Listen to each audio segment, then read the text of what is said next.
പാറശാല ഷാരോൺ രാജ് വധക്കേസിൽ അതിൻ്റെ പ്രതികളെ കൃത്യമായി കുറ്റക്കാരെന്ന് കോടതി കഴിഞ്ഞ ദിവസം കണ്ടെത്തിയിരിക്കുന്നു. ഇന്ന് വളരെ സുപ്രധാനമായ ശിക്ഷാവിധി വരാൻ പോവുകയാണ്. ഇപ്പോൾ ഷാരോൺ രാജിൻ്റെ കുടുംബം, അദ്ദേഹത്തിൻ്റെ സഹോദരൻ ഞങ്ങളോടൊപ്പം കൈരളി ന്യൂസിനോടൊപ്പം ചേരുന്നുണ്ട്. ഇന്നിപ്പോൾ കോടതിയിലേക്ക് പോകാൻ ഒരുങ്ങുകയാണ്. അതെ, ഇപ്പോൾ ഒരു 10 മണിയോടുകൂടി പോകുന്നതാണ്. ഇതിലിപ്പോൾ ഏറ്റവും പ്രധാനപ്പെട്ടത് ഈ കേസുമായി ബന്ധപ്പെട്ട് ഇതിൽ 3 പ്രതികളാണ്. അതിൽ ഈ അമ്മയെ വെറുതെ വിടുന്നൊരു സാഹചര്യമാണ് കഴിഞ്ഞ ദിവസം ഉണ്ടായിട്ടുള്ളത്. അതിനെതിരെ ഏതെങ്കിലും തരത്തിൽ അപ്പീൽ പോവുകയോ എന്തെങ്കിലും ഒരു ആലോചനയുണ്ടോ? ഇല്ലില്ല, അങ്ങനെ ഞങ്ങൾ തീരുമാനിച്ചിട്ടില്ല. കാരണം തെളിവുകളുടെ അടിസ്ഥാനത്തിലാണ് കോടതി വിധി വന്നത്. അപ്പോൾ അതിൽ ഞങ്ങൾ പൂർണ്ണ തൃപ്തരാണ് ആക്ച്വലി.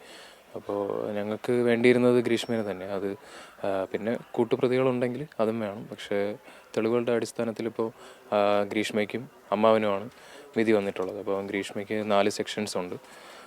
ഞങ്ങൾ പ്രതീക്ഷ പോലെ തന്നെയായിരുന്നു. അപ്പോൾ ഇനി ശിക്ഷയാണ്. അപ്പോൾ ശിക്ഷയും പരമാവധി ശിക്ഷ കിട്ടണമെന്നാണ് ഞങ്ങളുടെ ഒരു പ്രതീക്ഷ. ഇതിലിപ്പോൾ അമ്മയെ ഒഴിവാക്കിയതോടുകൂടി 1-ാം പ്രതിയായി ഗ്രീഷ്മയും അതുപോലെ തന്നെ 3-ാം പ്രതിയായി അമ്മാവൻ നിർമ്മലകുമാരനുമാണ് ഉള്ളത്.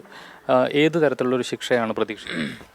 അത് കോടതി ഒന്ന് തീരുമാനിക്കട്ടെ. ഞങ്ങളുടെ ഒരു പ്രതീക്ഷ എന്ന് പറഞ്ഞാൽ നിയമം വഴി കിട്ടാവുന്ന പരമാവധി മാക്സിമം ശിക്ഷ തന്നെ കിട്ടണമെന്നാണ് ഞങ്ങളുടെ ഒരു പ്രതീക്ഷ. അതുപോലെ തന്നെ ബഹുമാനപ്പെട്ട കോടതിയിൽ ഞങ്ങൾക്ക് വിശ്വാസമുണ്ട്, കിട്ടുമെന്ന് തന്നെയാണ് പ്രതീക്ഷ. അതുപോലെ അന്വേഷണ സംഘവും പ്രോസിക്യൂഷനും മികച്ച നിലയിൽ തന്നെയാണ് ഈ കേസ് കൊണ്ടുപോയിട്ടുള്ളത്. ഏത് തരത്തിലായിരുന്നു, എങ്ങനെയാണ് അതിനെ വിലയിരുത്തുന്നത്? അതെ, അവരുടെ ഭാഗത്തുനിന്ന് ഭയങ്കര സപ്പോർട്ടായിരുന്നു. അത് എടുത്തു പറയേണ്ട ഒന്നാണ്.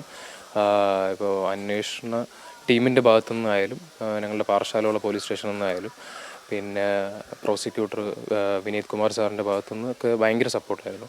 പിന്നെ മീഡിയാസിൻ്റെ ഭാഗത്തുനിന്ന് തുടക്കത്തിൽ മുതലേ ഞങ്ങൾക്ക് ഭയങ്കര സപ്പോർട്ടുണ്ടായിരുന്നു. കൂടാതെ ഗവൺമെൻറ്റിൻ്റെ ഭാഗത്തു നിന്നുള്ള സപ്പോർട്ടും ഞങ്ങൾക്ക് നല്ലപോലെ കിട്ടിയിട്ടുണ്ട്. അതുകൊണ്ട് തന്നെയാണ് കേസ് ഇപ്പോൾ ഈ ഒരു നിലയിലെത്തിയത്. ഷാരോണിന് നീതി ലഭിച്ചു എന്ന് തന്നെയാണ് കരുതുന്നത്? അതെ, ഷാരോണിന് അതെ, ഇപ്പോൾ ഞങ്ങൾക്ക് അതിലൊരു ആശ്വാസമുണ്ട്.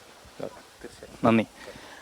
ആ നിലയിലാണ് കുടുംബം പ്രതികരിക്കുന്നത്. ഈ അമ്മയെ കഴിഞ്ഞ ദിവസം കോടതി വെറുതെ വിട്ടിരുന്നു. എന്നാൽ അതിനെതിരെ അപ്പീൽ പോകുന്ന കാര്യം ഇപ്പോൾ ആലോചിച്ചിട്ടില്ല. പ്രതികൾക്ക് പരമാവധി ശിക്ഷ ലഭിക്കും എന്ന് തന്നെയാണ് കുടുംബം പ്രതീക്ഷിക്കുന്നത്. പാറശാലയിൽ നിന്നും കമലേഷ് തെക്കേക്കാട്, കൈരളി ന്യൂസ്.